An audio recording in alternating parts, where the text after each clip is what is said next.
Well, good morning, YouTube world. In a previous episode, I discussed my plan to scoot off for the weekend, bit of a long weekend, to Tarpaulin Cove, and it was a rollicking and rough sail over last evening. Nice sail, but I did manage to leave one port light open and make things a bit damp down below. I guess we'll look a bit like a yard sale later, putting a few things out to dry. So here we are, once again, the lovely Tarpaulin Cove. Lighthouse up on the point, not sure if that'll show. Foggy morning.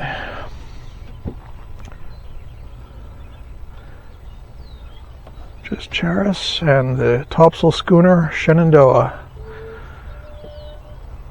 A bit like a ghost in reverse relief. Shenandoah is a copy of a revenue, not a copy, but an interpretation of a revenue cutter called the Lane.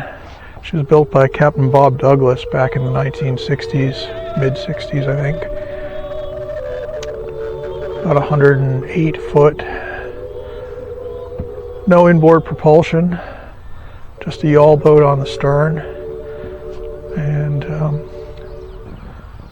something sort of haunting about being here with her this morning. This being, having been announced to be her last operating season after so many years.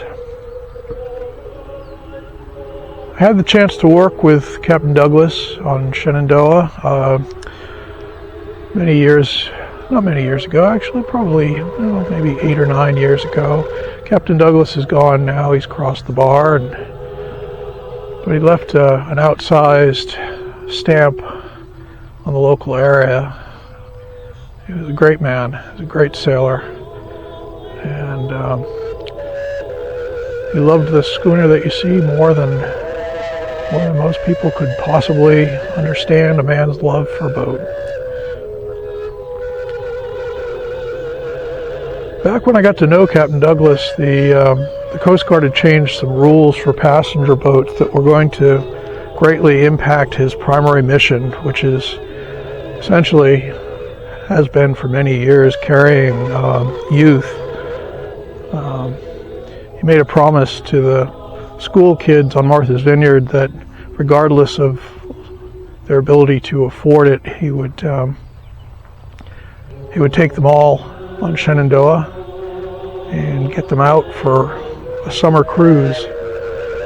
And so she has been, in my sailing life of 50 years, always been sort of iconic for her sailing in and dropping anchor and having a bunch of 10 to 12-year-olds climbing the rigging and jumping over and going for swims and just generally getting to be kids in a way that isn't much seen anymore. So when this rule change happened, Captain Douglas felt like it was going to be a major impact on his operations, and he was already in his 80s at that point, so it was kind of looking like the end of an era, and he came to me and said, I want to approach the Coast Guard and offer them that if I can prove that the schooner is exactly as she was built some 60 years prior, that they allow me to continue to operate as I always have. Now I got to tell you, I've worked on a lot of boats, I've done a lot of stability evaluations over the years, and that raised some eyebrows because almost no boat ever stays the same over 60 years. Things just change. But Captain Douglas was insistent, he was sure, and he was confident. And so the Coast Guard said, I think almost suspecting that it was a bet that they were going to win, or that he was going to lose, I should say. Coast Guard basically said, if you show us that this boat is, in terms of weight, stability, and characteristics, exactly as she left the yard, we'll let you continue to operate as you are. And that's important because what you have to realize is that at the time this vessel went into service as a passenger vessel, there really were no rules that fully applied to her. This idea of passenger schooners was relatively new in the early mid-60s, and a lot of boats were converted out of other services and brought in, but most of them had engines. Shenandoah has, again, no engine except the yawl boat. What that meant is that here in the relatively current-bound waters of Vineyard Sound, Buzzards Bay, and New England, Shenandoah needed enough canvas to be able to safely operate in all conditions without the ability to resort to starting an engine. Shenandoah's canvas, her topsails, and full suit of sail is sufficient to do that, but it also puts her outside of the regulations that were later developed to prevent accidents. In other words, she carries more canvas than a vessel certified to the modern sailing vessel regulations of her ballast and configuration would allow. She has only internal ballast. So this bet, this roll of the dice, was that should we be able to prove that she hadn't changed, she was grandfathered.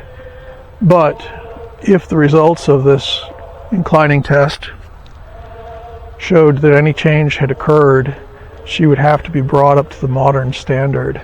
And the modern standard, if you compare Shenandoah under full sail to any other modern sail training or passenger schooner, you'll realize very quickly that the standard has resulted in less sail carrying capability in the modern boats. It essentially would have meant the end to the operating mission of Shenandoah, and we all knew that. I told Captain Douglas it was basically the most challenging day at work I'd ever had. I told him that seeing Shenandoah out in the water is one of the things that had brought me to my choices of lifestyle and career, and that being the one to tell him it had to end would be the worst thing I ever had to do. Well, it was a great challenge. 60-year-old schooner has a lot of accumulated stuff on her, all of which had to be accounted for and removed. She had to be essentially stripped down to her fighting weight. Her actual original lightship condition, and that took some doing. There was some gear piled on the docks, but it was necessary in order to conduct this test accurately. And so we did it, and we did the test. There was a moment of panic mid-test. This is a test in which very accurately weighed significant weights. I use, when I can, I use 55-gallon barrels that have been filled with cement and hardened. These are, approximately 1,000 to 1,200 pound barrels, but they're all weighed on a very accurate certified scale. In a moment during the test, things appeared to be going sideways, and I went on deck and did an evaluation, took a deep breath, and I realized that the crane operator had confused the weight number 6 and weight number 9. And just in the couple hundred pounds of difference between those two weights, the numbers were skewed. I should add that when I do one of these tests, what I'm doing is I'm recording data, and I'm doing that digitally and also in an analog fashion, but I'm also working, burning the candle from both ends, so to speak. I know what the anticipated answer would be, so that is back calculated through. And as the test is done, if an interim step of the test is out of line with that final answer, it becomes apparent immediately. Of course, if all of the data is out of line with that, then I know that that assumption is just incorrect and we're going to get a result. So anyway, midway through the test, we thought we had a problem. We fixed it. We fell right back on the line. And by the end of the day, I was able to look at Captain Douglas and tell him that essentially he had for 60 years known this schooner so well that he was absolutely correct when he said that she was in her characteristics exactly as he built her. So I'm reminded just now of a amusing incident that happened in the process of Shenandoah's stability test. As I mentioned, this test involves taking relatively heavy, accurately weighed test weights and moving them across the deck and observing with long pendulums the impact on the vessel's heel.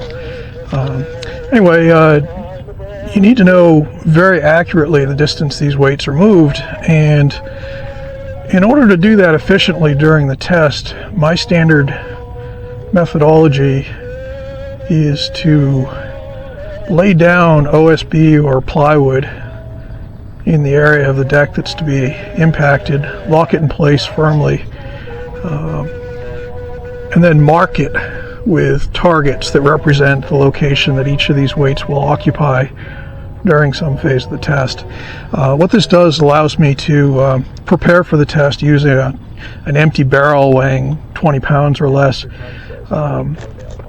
locate the targets very accurately, very easily, and do it in advance so the test goes very smoothly, improves the flow of the test and the speed and the accuracy. Anyway, so the day before the test, there I am with these targets, big circles marked down each side deck of Shenandoah, and a member of the ever-present dockside committee in the shipyard peered down from the dock and very puzzled by this long row of large painted circles down each side of the deck, asked what we were doing. And being somewhat of a wag and country at the time being in the midst of one of the Gulf Wars, I responded without the slightest bit of delay that Shenandoah had been acquisitioned by the federal government and was being turned into the first sailing guided missile frigate in U.S. history, and that those targets were actually the locations where we were going to begin installing missile silos the next day. And I got to tell you, the look on this guy's face made it clear that he didn't want to believe me, but it also made it clear that he couldn't come up with a better explanation. It's a pretty amazing day. It was a great day, just leaving knowing that we had succeeded and done what we promised to do, and shown her to be original, shown her to be essentially unaltered, and gained her permission to continue to be grandfathered in and operate. When Captain Bob passed, he passed Shenandoah on to a foundation that is continuing to operate her as he did. But operating a wooden schooner and maintaining a wooden schooner in days of dwindling skills and talents that are required to do so is just an increasingly expensive proposition. And so, as they say, it's been announced that this will be her last season, and this may be the last time that I share Tarpaulin Cove, that great cove of history and pirates and privateers and colonial cutting out expeditions against the British. May be the last time that I have the privilege of sharing it with Shenandoah. Anyway, I like to think that Captain Bob is smiling for today, looking down on us and seeing his beloved vessel still doing what he intended her to do.